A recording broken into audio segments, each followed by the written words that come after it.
Well, good morning, everyone. My name is Jan Hoover, and I am honored to be a part of our devotional for Voices this morning. With me is Jacob Crain.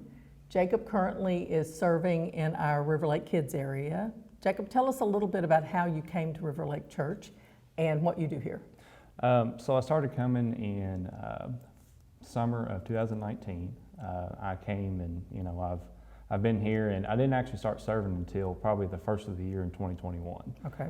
So I've shadowed in preschool, and I just fell in love with elementary a lot. I really love the kids, and I love what I do. I love the people I serve around.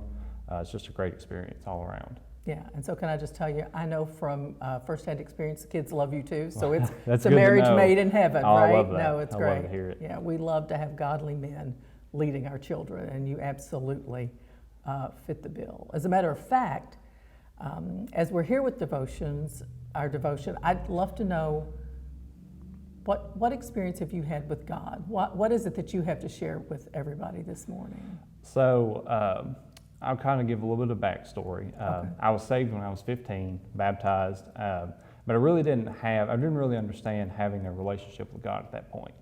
And we'll fast forward to a couple years later. I was about 17. One day I was going to school, and I was just driving, and all of a sudden I just got this feeling. It was just like, pray.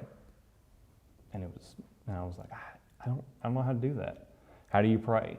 And I prayed before, but and I was like, I can't really ignore that, so I tried it. And the way that I prayed was more of a, it wasn't a conversation like you and I have. Mm-hmm. It was just kind of a, and it was prayer. It was, God, thank you for today. Thank you for what you've been able to give me, that kind of thing. But as the days went on, it was like every day I did the same thing. And it got to the point where my conversations with God was kind of how you and I have a conversation. And that to me is just, that's kind of how I've kind of led my life with Christ, is that I just talk to him, and I talk to him just like I would talk to a normal person. Mm-hmm. And I love that aspect of my relationship, is that it's comfortable. It's a comfortable relationship between me and God, and I like that a lot.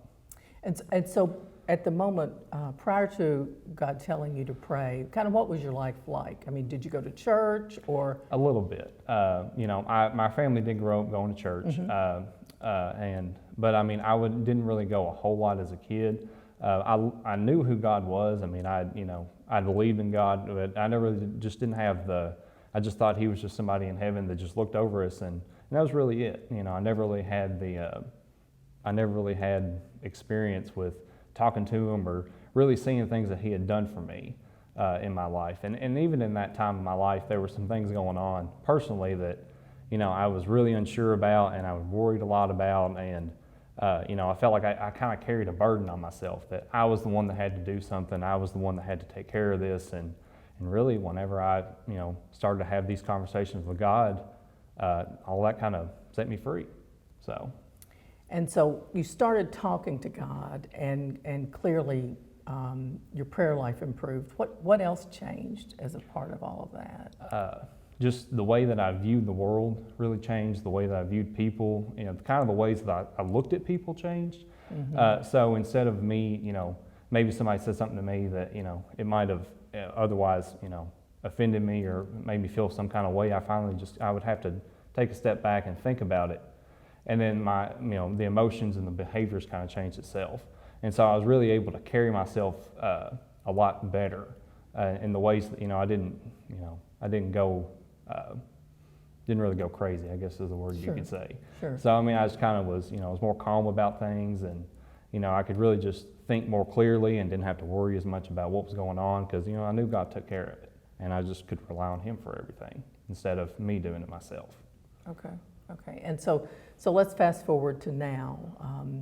You're serving. Clearly, you attend church every Sunday. What do you find your relationship with God to be like now? How would you describe it at this point in time? It's still growing. I don't really think of myself as perfect with God. I mean, I obviously, I love God and I still talk to God, but there's still things that I'm still trying to improve in myself, that I ask for him to do for me, and, that I try to make better for myself, because it's, I never see myself as being perfect. And I try to keep my relationships good with other people. I try Sure. to, I try to include everybody, and sometimes I try to, talk to people about God and try to really bring those things together. Whenever I hear other people talking about God, I kind of chime in with them, and I love that. I love being able to, strangers, talking to you, and those kinds of things, and it just kind of makes you wonder, the kind of things that God does, and He brings you to people. People come to you, and you can really see them. God kind of lets you talk to them, and kind of get a feel for who they are and things like that. Great. And so as you think about your journey, right, from salvation, baptism, some church attendance, to God speaking to you and being obedient with the prayer that's now grown into a much deeper relationship. Yeah, absolutely. Right? What is it that you'd like for people to know as you think about your moment with God and how it's changed your life? Matthew 6:33, it talks about, just seek Him. Seek God, seek His kingdom, and all things will be given to you as long as you seek Him. You don't have to worry about a thing because He's taking care of you no matter what. So I think if there's anything to take away from this morning's devotion with Jacob, it is that God is always with us. He is beside us. He is listening. We may not be speaking, but He is listening. And from that, our relationships with Him can grow to one of great intimacy and obedience. Would that be a good way to describe? Absolutely, yeah. Great. Thank you all so much for joining us this morning, and there will be someone else sharing a devotion tomorrow. I hope you'll join us then. Have a good day.